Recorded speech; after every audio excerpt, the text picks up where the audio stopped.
Medonho Alho episódio 38. A casa em frente ao cemitério, uma descida na escuridão. Capítulo 1. O sussurro do cemitério. A mudança para a nova casa parecia um novo começo, mas algo naquele lugar causou um arrepio inexplicável na espinha. Era uma casa como qualquer outra na fileira 14, mas sua localização, a poucos passos do cemitério, a diferenciava. O cemitério não era apenas um terreno qualquer, era antigo, cheio de lápides desgastadas pelo tempo, com inscrições quase ilegíveis.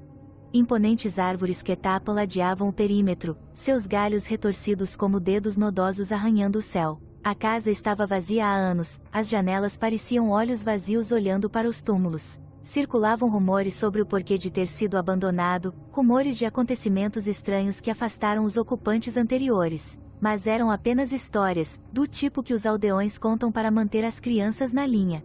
Ou assim eles pensaram. Desde a primeira noite, a casa pareceu respirar vida própria. O ar lá dentro estava pesado, denso e com uma sensação de mau presságio. As sombras se estendiam por mais tempo do que deveriam, rastejando pelos cantos onde a luz não chegava, até os sons mais mundanos e um rangido nas tábuas do piso, o gemido do vento, assumiam um tom sinistro. À medida que a família se instalava, as noites ficavam mais perturbadoras. O cemitério, que eles podiam ver claramente da varanda da frente, parecia pulsar com uma energia estranha depois de escurecer. As sombras projetadas pelas árvores ficaram mais escuras, quase sólidas, como se algo se movesse dentro delas. As luzes da rua que ladeavam o caminho através do cemitério piscaram, sua luz diminuindo até que toda a área foi engolida pela escuridão. E então os sussurros começaram. Tarde da noite, quando o mundo lá fora estava calmo, eles podiam ouvir um murmúrio suave, como uma conversa levada pelo vento. A princípio, eles pensaram que era apenas a brisa agitando as folhas, mas as vozes tornaram-se mais distintas. Eles não conseguiam entender as palavras, mas o tom era inconfundível, baixo, insistente, como se algo ou alguém estivesse tentando chamar sua atenção. Os sussurros pareciam infiltrar-se através das paredes, envolvendo-os enquanto estavam deitados na cama, um coro fantasmagórico que os impedia de dormir. Capítulo 2. A melodia assombrosa. Foi na terceira noite que os sussurros se transformaram em algo mais tangível. A família foi para a cama, tentando ignorar a sensação inquietante que se tornou uma presença constante na casa. A mãe foi a primeira a ouvi-lo, um zumbido suave e melódico vindo de algum lugar no fundo da casa. Ela sentou-se na cama, esforçando-se para ouvir. O zumbido ficou mais alto, mais distinto, e ela o reconheceu como uma canção de ninar, uma canção antiga e esquecida que ela não ouvia desde que era criança. Era uma canção que sua mãe costumava cantar, uma canção que não era cantada há anos. Mas havia algo estranho nisso, uma nota discordante que causou arrepios na espinha dela. A melodia flutuou pela casa, ficando mais alta até preencher todos os cantos. Era lindo e assustador, mas carregava uma corrente de algo sombrio, algo errado. Ela saiu da cama, com o coração batendo forte, e seguiu o som pelo corredor. À medida que ela caminhava, o ar ficava mais frio, cada passo a levava ainda mais fundo em um frio congelante. Ela chegou à sala de estar, de onde o som parecia vir. A sala estava banhada por uma luz pálida e artificial, cuja fonte ela não conseguia identificar. As sombras nas paredes pareciam se mover por conta própria, torcendo-se e contorcendo-se no ritmo da música. E então ela viu. No canto da sala, onde as sombras eram mais escuras, havia uma figura. Era pouco mais que uma silhueta, mas sua presença era inegável. A figura era alta e magra, seu corpo envolto em escuridão. À medida que a canção de ninar continuava, a figura começou a balançar, como se dançasse ao som da música assustadora. A mãe congelou, com a respiração presa na garganta. A cabeça da figura virou-se lentamente, o rosto ainda obscurecido pelas sombras, mas ela podia sentir os olhos dela sobre ela.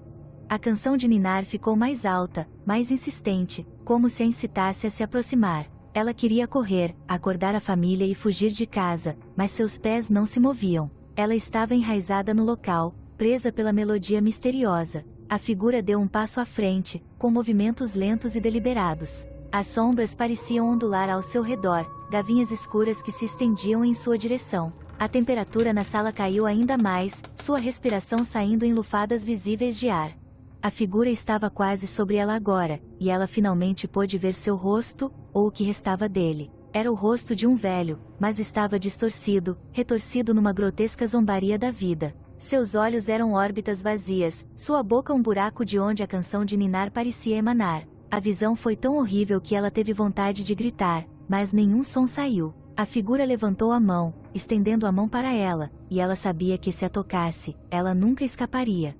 Naquele momento, a canção de ninar parou. A figura congelou, a mão a poucos centímetros de seu rosto, e a sala mergulhou no silêncio. As sombras recuaram e a luz pálida diminuiu até desaparecer completamente. A figura desapareceu tão repentinamente quanto apareceu, deixando-a sozinha no escuro. Ela tropeçou de volta para a cama, seu corpo tremendo incontrolavelmente. Ela não dormiu naquela noite, sua mente repetindo o encontro horrível repetidamente. Ela não contou à família o que tinha visto, mas o medo em seus olhos era impossível de esconder. Capítulo 3 – O visitante da meia-noite. As noites ficaram mais escuras, cada uma mais opressiva que a anterior. Os sussurros voltaram, agora mais persistentes, e com eles veio uma sensação de pavor que pairava sobre a casa como uma nuvem escura. A família sentia isso constantemente, um peso pressionando o peito, dificultando a respiração. O pai, determinado a proteger a família, começou a ficar acordado até tarde da noite, vigiando. Ele estava sentado perto da janela, com os olhos fixos no cemitério lá fora, atento a qualquer sinal de movimento. Mas as sombras eram espessas, impenetráveis, e não importava o quanto ele olhasse, ele não conseguia afastar a sensação de que algo o estava observando de volta. Foi numa dessas noites que começaram as batidas. No início, foi apenas uma batida forte na porta da frente que ecoou pela casa. O pai levantou-se de um salto, com o coração disparado. Ele ouviu, mas a batida não veio novamente. Ele tentou se convencer de que era apenas o vento, mas o desconforto em suas entranhas lhe dizia o contrário. Na noite seguinte, as batidas voltaram, mais altas e insistentes. Desta vez veio da porta dos fundos, 3 batidas fortes que reverberaram pela casa. O pai pegou uma lanterna e se aproximou cautelosamente da porta. Ele abriu, iluminando a escuridão, mas não havia nada ali, apenas a noite vazia e o sussurro do vento. Quando ele se virou para fechar a porta, ele ouviu um leve som arrastado vindo da lateral da casa. Ele girou a lanterna, o feixe cortando a escuridão, mas ainda assim não havia nada. Sua respiração era ofegante e sua pele formigava de medo. Ele bateu a porta, trancando-a com força, mas as batidas continuaram, movendo-se de porta em porta, de janela em janela, como se algo estivesse circulando pela casa, procurando uma maneira de entrar. As batidas o mantiveram acordado a noite toda, implacável em sua perseguição. Ele sabia que algo estava lá fora, algo que não iria parar até conseguir o que queria. Quando amanheceu, ele estava exausto, com os nervos à flor da pele, mas as batidas finalmente pararam, deixando para trás um silêncio pesado e sufocante. Capítulo 4 – O terror invisível. Os dias se transformaram em semanas e as noites se tornaram um pesadelo. A família mal conseguia dormir, com muito medo do que poderia acontecer quando o sol se pusesse. Os sussurros ficaram mais altos, mais insistentes, e as batidas nunca cessaram, seguindo-os de sala em sala, uma perseguição incansável que os deixou nervosos. Mas não eram apenas os sons que os assombravam. Foi a sensação, e uma sensação avassaladora de estar sendo observado, de algo espreitando fora de vista, esperando o momento certo para atacar. O ar na casa ficou denso, impregnado de uma energia que zumbia logo abaixo da superfície, como uma tempestade esperando para explodir. As crianças começaram a mudar. Suas personalidades outrora brilhantes e brincalhonas diminuíram, substituídas por um comportamento quieto e taciturno. Falavam pouco, os olhos fundos, como se carregassem um fardo pesado demais para os ombros jovens. Muitas vezes queixavam-se de pesadelos, visões aterrorizantes de figuras escuras ao pé das suas camas, de mãos que se estendiam das sombras para puxá-los para a escuridão. Uma noite, enquanto o pai estava sentado à janela, em vigília noturna, viu algo que lhe gelou o sangue. Passava pouco da meia-noite, hora em que a casa parecia prender a respiração, esperando. Ele estava olhando para o cemitério, com os olhos semicerrados de exaustão, quando percebeu um movimento entre as lápides. A princípio, ele pensou que fosse apenas o vento, mas depois viu uma figura alta e magra emergindo das sombras das árvores. Movia-se lentamente, deliberadamente, como se tivesse todo o tempo do mundo. O coração do pai batia forte no peito enquanto ele observava a figura vagar em direção à casa, sua forma tornando-se mais distinta a cada passo. Era a mesma figura que sua esposa vira, o velho de olhos vazios e rosto contorcido. Mas desta vez não foi apenas uma aparição. A figura era sólida, os pés esmagando o caminho de cascalho enquanto se aproximava da casa. O pai queria se mudar, correr e proteger sua família, mas estava congelado no lugar, seu corpo recusando-se a obedecer aos seus comandos. A figura parou do lado de fora da janela, com o rosto na altura do pai.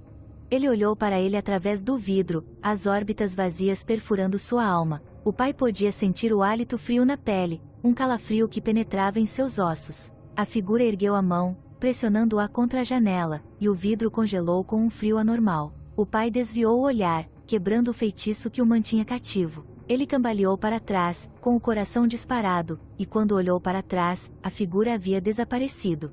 A geada na janela derreteu, deixando uma única marca de mão no vidro. Capítulo 5 – A descida final. A família sabia que não poderia ficar mais tempo. A casa não era mais um lar, era uma prisão, um lugar de terror que os mantinha presos. Mas partir foi mais fácil falar do que fazer. A força que os assombrava não iria deixá-los ir tão facilmente. Na última noite na casa, os sussurros atingiram um nível febril, enchendo todos os cômodos com seu refrão enlouquecedor.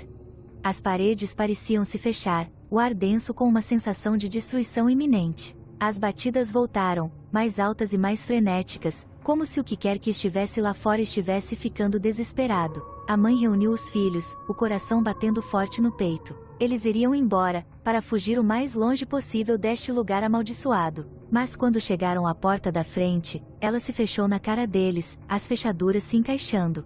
Os sussurros ficaram mais altos, enchendo seus ouvidos com uma cacofonia de vozes, todas falando ao mesmo tempo, suas palavras ininteligíveis, mas cheias de malícia. O pai agarrou uma cadeira, tentando quebrar a janela, mas o vidro não quebrou. Era como se a própria casa estivesse viva, determinada a mantê-los presos lá dentro. As sombras nas paredes começaram a se mover, girando e girando, formando formas quase humanas. E então, eles apareceram. As figuras, 3 delas, emergiram das sombras, suas formas mudando e tremeluzindo como chamas de velas. Eram os espíritos do cemitério, aqueles que tinham sido perturbados pela presença da família, atraídos para a casa por alguma força antiga e malévola. Seus rostos estavam retorcidos, seus olhos vazios, e eles se moviam com uma graça anormal, flutuando acima do solo enquanto se aproximavam. A mãe gritou, apertando os filhos contra o peito, mas as figuras continuaram a avançar. O pai ficou na frente deles, com o corpo tremendo de medo, mas sabia que não havia nada que pudesse fazer para proteger sua família. As figuras se estenderam, suas mãos pareciam garras, e o ar ficou ainda mais frio. A sala se encheu com o som de suas respirações roucas. As luzes piscaram, as sombras dançaram e os sussurros ficaram tão altos que abafaram todos os outros sons. As figuras se aproximaram, seus olhos vazios fixos na família, e a sala mergulhou na escuridão. De manhã, a casa estava silenciosa e vazia. A porta estava destrancada, as janelas intactas, mas a família havia desaparecido sem deixar vestígios. O único sinal de que alguma vez estiveram ali foi o leve som de batidas que ainda podia ser ouvido se você escutasse com atenção, uma lembrança assustadora do terror que os havia consumido. Os aldeões falavam da casa em voz baixa, alertando os outros para ficarem longe, mas ninguém se atrevia a entrar. O cemitério permaneceu, uma sentinela escura e silenciosa, vigiando a casa vazia enquanto ela desmoronava lentamente sob o peso de seus segredos. E à noite, quando o vento uivava através das árvores que tapam, e as sombras se estendiam pelos caminhos do cemitério, o som de batidas ainda podia ser ouvido, fraco mas persistente, como se a própria casa estivesse gritando, lembrando-se dos horrores. Ele havia testemunhado. Na calada da noite, era fácil acreditar que o espírito nunca havia realmente partido, que ainda permanecia preso entre os mundos dos vivos e dos mortos, atraído para sempre para a casa que dava para o cemitério. O fim.